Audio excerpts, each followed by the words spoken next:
Introduction to accounting, fourth part. Terminology of accounting, लेखांकन के आधारभूत पारिभाषिक शब्द। इसमें पहला है कैपिटल, पूंजी। अगर कोई बिजनेसमैन है, उसने अपना बिजनेस स्टार्ट किया, अगर किसी बिजनेसमैन ने अपना बिजनेस स्टार्ट किया और उसमें जो अपने रुपए लगाए हैं उससे हम कहेंगे कैपिटल, पूंजी। स्वामी द्वारा व्यवसाय में विनियोजित किए गए धन को पूंजी कहते हैं। ओनर द्वारा बिजनेस में जो पैसा लगाया गया है उसे क्या कहेंगे? पूंजी, कैपिटल। व्यवसाय के लिए ये स्वामी के प्रति देता है। बिजनेस में जो पैसा लगा हुआ है एक तरह से वो बिजनेस के लिए लाइबिलिटीज है, बिजनेस को वो पैसा वापस करना है बिजनेस के ओनर को, अतः इसे व्यवसाय की अन्य देयताओं के साथ दायित्व पक्ष में लिखा जाता है। इसे लाइबिलिटी साइड में लिखा जाता है। जब बैलेंस शीट बनती है तो वहाँ लाइबिलिटी साइड में इसे लिखा जाता है। यहाँ ध्यान देने योग्य यह है कि व्यवसाय और व्यवसाय का स्वामी अलग अलग जाने जाते हैं। यहाँ अकाउंटिंग में बिजनेस और बिजनेस के ओनर को दोनों को अलग अलग लेके चलना होता है, क्योंकि यहाँ अकाउंटिंग होती है सिर्फ बिजनेस की। व्यवसाय में लाभ होने पर पूंजी में वृद्धि होती है, जबकि हानि होने पर पूंजी में कमी होती है। प्रॉफिट होगा तो कैपिटल बढ़ेगी और लॉस होगा तो कैपिटल कम होगी। दूसरा है एसेट्स, परिसंपत्तियाँ। ये किसी उद्यम के आर्थिक स्रोत होते हैं जिन्हें मुद्रा के रूप में उपयोगी ढंग से प्रकट किया जा सकता है। ये एसेट्स बिजनेस चलाने में काम आती है, जिसे रुपीस में वैल्यू की जा सकती है। परिसंपत्तियों का मूल्य होता है तथा इनका व्यवसाय के परिचालन में उपयोग किया जाता है। उदाहरण के लिए सुपर बाजार के पास ट्रकों का बेड़ा है, जिनका उपयोग ये खाद्य पदार्थों की सुपुर्दगी के लिए करता है। ट्रक इस प्रकार से उद्यम को आर्थिक लाभ पहुंचाते रहे हैं। इसे सुपर बाजार के तुलन पत्र की परिसंपत्तियों की ओर दर्शाया जाएगा। अगर किसी बिजनेस में कोई व्हीकल है, कोई गाड़ी है और वो गाड़ी एक शहर से दूसरे शहर में माल पहुंचाने में काम आती है, तो वो उस बिजनेस के लिए वो एसेट्स है और उस गाड़ी को जब बैलेंस शीट बनती है तब एसेट साइड में लिखा जाता है। परिसंपत्तियों को सामान्य दो वर्गों में बांटा जा सकता है। एसेट्स को दो भागों में बांटा गया है। पहला है नॉन करंट एसेट्स, जो लॉन्ग टर्म एसेट्स होती है वो नॉन करंट एसेट्स। दूसरा है करंट एसेट्स, जो एक साल के अंदर की एसेट्स होती है वो current assets. Non current assets में पहला है फिक्स्ड एसेट्स, जैसे बिल्डिंग, फर्नीचर, मशीन, ये सारी फिक्स्ड एसेट्स है। दूसरा है नॉन करंट इन्वेस्टमेंट, जो लॉन्ग टर्म इन्वेस्टमेंट किया गया है। तीसरा deferred tax assets.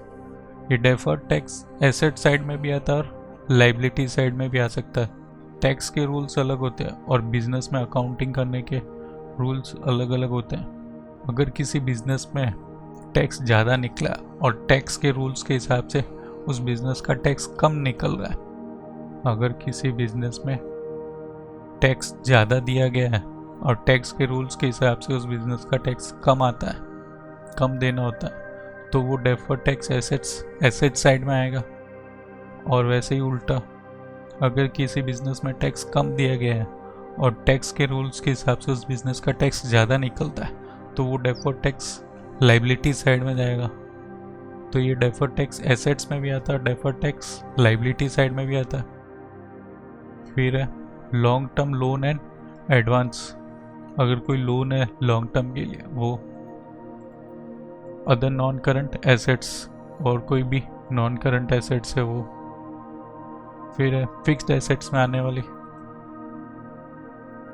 Fixed assets में आता है एक टेंजिबल एसेट्स, जिसे देख सकते हैं, जिसे छू सकते हैं, वो टेंजिबल एसेट्स। दूसरा है इंटेंजिबल एसेट्स, जिसे ना ही देखा जाता है ना ही छुआ जा सकता है, जैसे गुडविल, किसी बिजनेस की गुडविल होती है वो। फिर कैपिटल वर्क इन प्रोग्रेस, कोई कंपनी प्रोडक्ट बनाती है, उसका प्रोडक्ट वर्क इन प्रोग्रेस है, तो capital in work in progress. फिर इंटेंजिबल एसेट्स अंडर डेवलपमेंट, कोई इंटेंजिबल एसेट्स है जो अंडर डेवलपमेंट है वो। अब current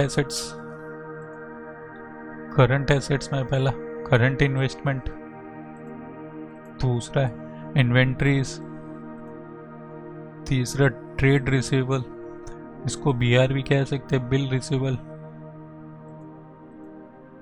cash and cash equivalents, कोई कैश है तो। Short term loan and advance, कोई शॉर्ट टर्म लोन्स है वो करंट एसेट्स है। अदर करंट एसेट्स, कोई और करंट एसेट्स है। ये सारे एसेट साइड में आने वाले हैं। तीसरा है लाइबिलिटीज, देते हैं वे देनदारियां या ऋण जिनका भुगतान बाह्य पक्षकारों को किसी समय करना होता है। बिजनेस में जो भी बाहर पैसा देना है वो सारी लाइबिलिटीज। व्यापार के स्वामी की पूंजी को इसमें सम्मिलित नहीं किया जाता, इन्हें दो भागों में बांटा जाता है। लाइबिलिटीज को भी दो भागों में बांटा गया, पहला नॉन करंट लाइबिलिटीज, दूसरा है current liabilities. Non current liabilities में पहला है लॉन्ग टर्म बोरिंग्स, जो लॉन्ग टर्म लोन्स है वो। दूसरा डेफर्ड टैक्स लाइबिलिटीज, अगर कोई टैक्स है तो लाइबिलिटी साइड में।